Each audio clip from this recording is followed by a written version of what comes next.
films so disturbing, so infamous that entire governments fought to keep them hidden. These aren't just violent movies, they're cinematic landmines. Some sparked riots, others got directors arrested, and a few still can't be shown uncut to this day. From shocking war atrocities to urban nightmares, this is the list of grindhouse and exploitation films that crossed every possible line. Men Behind the Sun, 1988. War films often dramatize history, but this one recreates it in ways that are almost unbearable to watch. Men Behind the Sun chronicles the real-life horrors committed by Japan's Unit 731 during World War II, a military division responsible for biological warfare experiments on human beings. Right from the opening scenes, you're plunged into the nightmare. Human subjects exposed to freezing temperatures until their limbs shatter.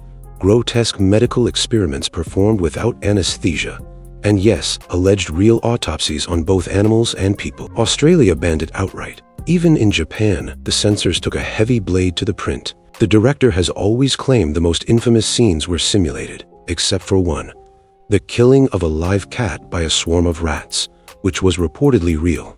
The scene alone has made audiences walk out in silence, shaken to the core. This isn't just horror, it's a glimpse into humanity's darkest capabilities. But believe it or not, the next film didn't just pretend to show reality. It made people think they were watching actual death captured on tape. Faces of Death, 1978. Imagine walking into a theater expecting a macabre documentary and leaving convinced you just witnessed genuine death on screen. Faces of Death blended real actual footage, newsreels, and carefully staged scenes into something so convincing it tricked millions. From graphic autopsies to staged executions, the film's blurred line between fact and fiction was its greatest weapon and its most controversial legacy.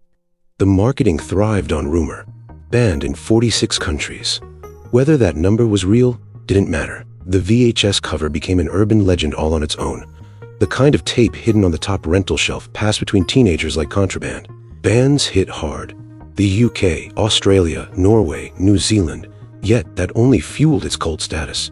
Even the sequels, often lazier in execution, carried the same forbidden aura. But while Faces of Death staged much of its gore, the next entry's controversy was fueled by a single rumor that maybe, just maybe, the death you saw at the end was real. Ladies and gentlemen, the bloodiest thing that ever happened in front of a camera.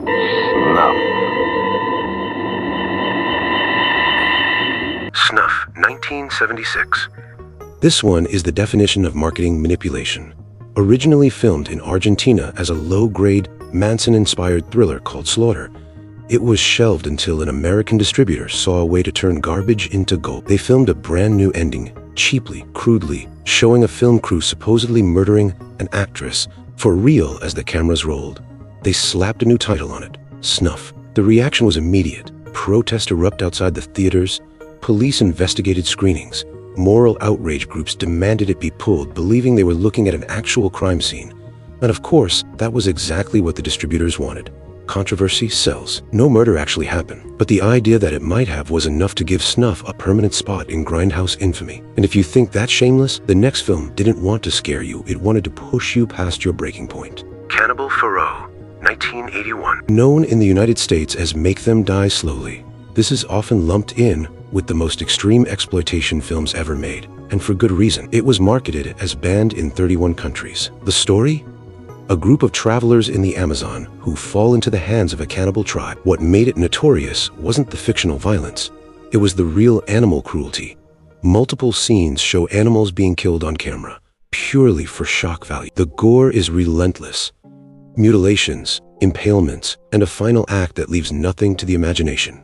It was banned outright in the United Kingdom during the video nasty's moral panic, with police seizing copies from video stores. This is a true story.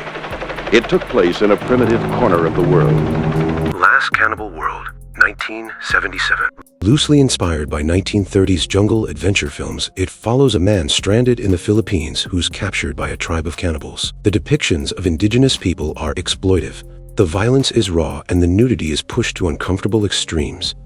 Italy banned it for violence and indecency, but that didn't stop Deodato from doubling down a few years later with a film that would make him a household name and land him in an Italian courtroom. Cannibal Holocaust, 1980. This was released 3 years after Last Cannibal World. and it's called one of the most controversial horror films in history. Cannibal Holocaust blurred the lines between fiction and reality so effective that, and I'm sure I'm pronouncing his name incorrectly, but Ruggero Deodato was arrested for murder. Shot as a found footage documentary, it tells the story of a missing film crew whose recordings reveal atrocities against and by an Amazonian tribe. The gore is stomach-turning, but it was the real animal killing that sealed its face as one of cinema's most ethically questionable works. It was banned in multiple countries for decades, and even when it was finally released, heavy cuts remained in place. Its influence on the found footage genre is undeniable, but it's also a stain on exploitation history. Wedding Trough, 1974. Also known as the Pig movie. There are controversial films. And then there's Wedding Trough. This Belgium art house shocker follows a reluctant man's obsessive and deeply disturbing relationship with a pig. Yes, that's exactly what it sounds like. Filmed with an intentionally dreamlike silent movie style, it mixes surreal imagery with explicit scenes of brutality that got it banned in Australia and condemned worldwide. Right now we are live over Midtown Manhattan, bringing you the latest update on one of the most violent killing sprees in our city's history. Maniac, 1980. Shot on the streets of New York at its grimiest, it follows a loner who stalks and scalps women. The effects work, especially Tom Savini's infamous exploding head, was so convincing that many assumed it was real. That notoriously got it banned from the United Kingdom, Australia, and New Zealand. But even in places where it wasn't banned, theaters often refused to screen it. But if Maniac was shocking for its gore, the next title earned its reputation with a single weapon. Tammy, you want a bite with some peppers on it? No. Ask her, maybe she wants a bite. The Driller Killer, 1979. The story follows an artist slowly driven insane by poverty, noise, and urban decay, until he starts killing with a cordless drill.